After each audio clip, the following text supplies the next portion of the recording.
औज़ु बिल्लाहि मिनश्शैतानिर्रजीम बिस्मिल्लाहिर्रहमानिर्रहीम अस्सलामु अलैकुम रहमतुल्लाहि व बरकातहू। जैसे कि कल भी हमने सूरह आले इमरान की चंद आयतों का तर्जुमा तफसीर और खुलासा बयान किया था, जिसमें इरशाद रब्बानी हो रहा था कि कह दीजिए ए नबी, क्या बताऊं मैं तुमको उससे बेहतर परहेजगारों के लिए उनके रब के यहाँ बाग हैं जिनके नीचे नहरें जारी हैं, हमेशा उसमें रहेंगे। इनमें औरतें हैं पाक और सुथरी, और रजामंदी है अल्लाह की, और अल्लाह निगाह रखे हुए है उन बंदों पर जो कहते हैं ए हमारे रब, हम ईमान ले आए, सो बख्श दे हमको गुनाह हम से हमारे, और बचा हमको दोज़ख की आग से, और सब्र करने वाले हैं और सच्चे हैं और हुक्म बजा लाने वाले हैं और खर्च करने वाले हैं और गुनाह बख्शवाने वाले हैं पिछली रात में। आगे इरशाद रब्बानी है शाहिद अल्लाह इन्नहु ला इलाहा इल्ला हुवा वल मलाइकतु व उलुल इल्म काइमन बिल क़िस्त। गवाही दी अल्लाह ने, नहीं कोई माबूद उसके सिवा, और फरिश्तों ने भी यही गवाही दी, इल्म वालों ने भी, इस शान से कि वही कायम करने वाला है अदल को।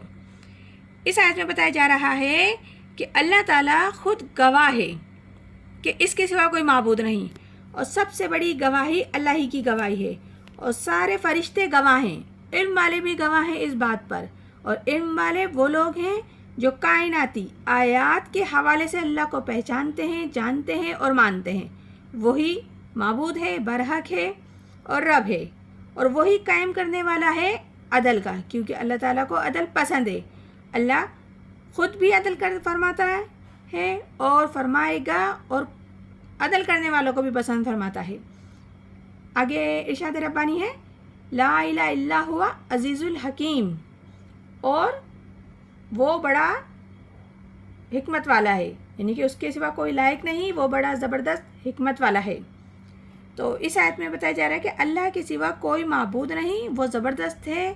और कमाल हिकमत वाला है, और हर बात में उसकी हिकमत होती है जो कि खैर और भलाई से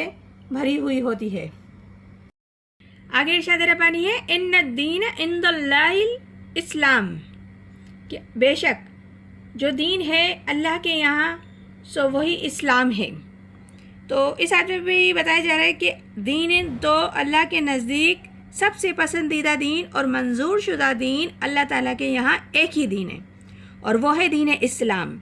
सूरह बकर में ईमान पे ज़्यादा ज़ोर दिया गया था, और सूरह आले इमरान में इस्लाम पे ज़्यादा ज़ोर दिया गया है। अगर कोई शख्स दीन इस्लाम के अलावा कोई और दीन कबूल करता है तो वो शख्स अल्लाह के यहाँ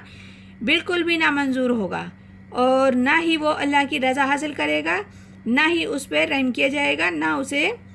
जन्नत की तरफ या अल्लाह के फजल की तरफ दाखिल किया जाएगा, वो दोज़ख का मुस्तहिक होगा।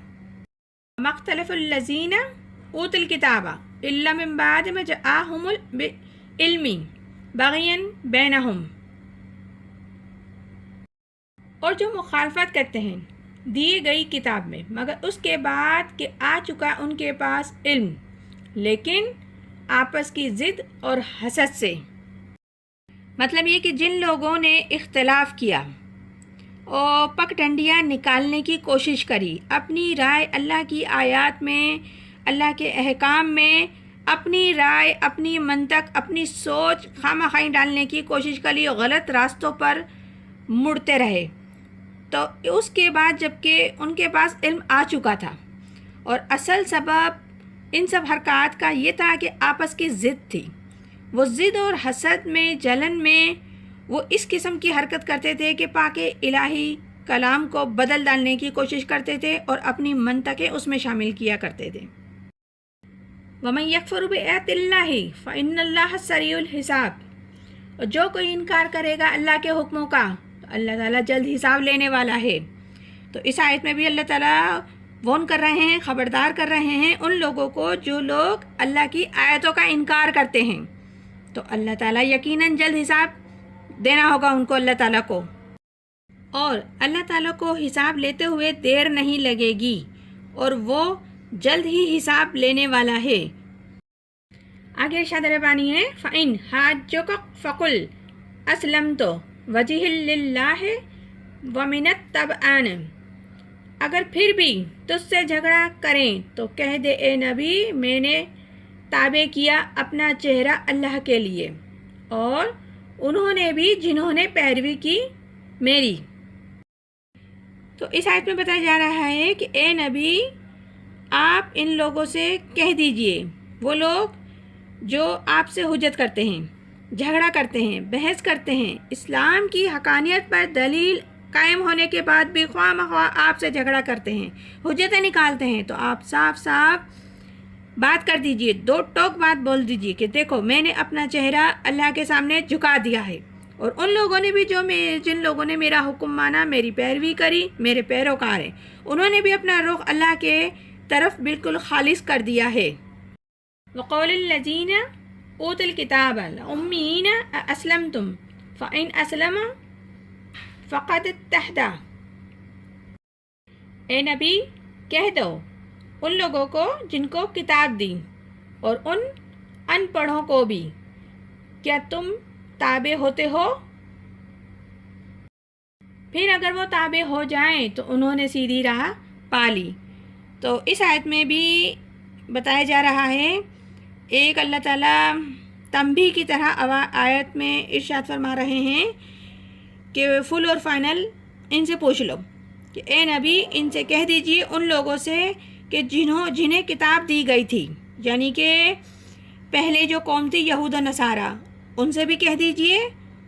اور جو مشرکین عرب ہیں جو ابھی ایمان نہیں لائے ان لوگوں سے بھی کہہ دیجئے کیا تم اسلام میں آتے ہو یا نہیں، اسلام پر ایمان لاتے ہو یا نہیں، یا اللہ کے سپرد اپنے آپ کو کرتے ہو یا نہیں۔ اگر وہ پھر بھی اس طریقے سے اسلام لاتے ہیں جیسے کہ اللہ نے آپ کو سکھایا، آپ نے اپنے ساتھ اہل ایمان کو سکھایا، وہ ٹھیک اسی طریقے سے ایمان لاتے ہیں تو پھر وہ ہدایت پر آ جائیں گے۔ وَإِن تَوَلُّوا فَإِنَّمَا عَلَيْكَ الْبَلَاغُ وَاللَّهُ بَصِيرٌ بِالْعِبَادِ، اور اگر منہ موڑ لیں تو تیرے ذمہ داری صرف پہنچا دینا ہے پیغام، اللہ نگاہ میں رکھے ہوئے ہے ان بندوں کو۔ تو اس آیت میں اللہ تعالیٰ نبی پاک صلی اللہ علیہ وسلم کو ہی حوصلہ اور ہمت دیتے ہوئے سمجھا رہے ہیں، بتا رہے ہیں اگر وہ پھر بھی منہ موڑ لیتے ہیں، رخ پھیر لیتے ہیں اور آپ کی باتوں پر یقین نہیں کرتے اور حکم نہیں مان رہے آپ کا، تو اے نبی آپ پر کوئی ذمہ داری نہیں ہے سوائے اس بات کے کہ آپ اللہ کا پیغام ان تک پہنچا دیں۔ آپ نے ہمارا پیغام پہنچا دیا، ہماری دعوت دے دی، ہماری آیتیں پڑھ کر سنا دی، اب آگے مرضی ان لوگوں کی ہے کہ وہ اسے قبول کرتے ہیں یا نہیں کرتے، پسند کرتے ہیں یا نہیں کرتے، یا وہ راہ اختیار کرتے ہیں یا نہیں کرتے جو آپ انہیں دکھا رہے ہیں۔ تو اے نبی آپ پر یہ ذمہ داری عائد نہیں ہوگی کہ یہ لوگ ایمان کیوں نہیں لائے، اور باقی اللہ تعالیٰ اپنے بندوں کو دیکھ رہا ہے کہ ان سے حساب ضرور لے گا، اور وہ اس کا اللہ کا معاملہ ہے اور ان کا معاملہ ہے، اور ان لوگوں سے نمٹنا بھی آپ کی ذمہ داری تو بس ہمارا فرض پورا کرنا ہے، آپ وہ ادا کرتے رہیں۔ یہ سورہ آل عمران ہے جس کی ابھی ہم نے چند آیتوں کی ترجمہ تفسیر و خلاصہ بیان کیا ہے۔ انشاءاللہ تعالیٰ مزید بھی آگے کرتے رہیں گے۔ پروردگار عالم ہم سب کو قرآن پاک صحیح طریقے سے پڑھنے، سمجھنے اور عمل کرنے کی توفیق عطا فرمائے۔ آمین ثم آمین۔ جزاک اللہ۔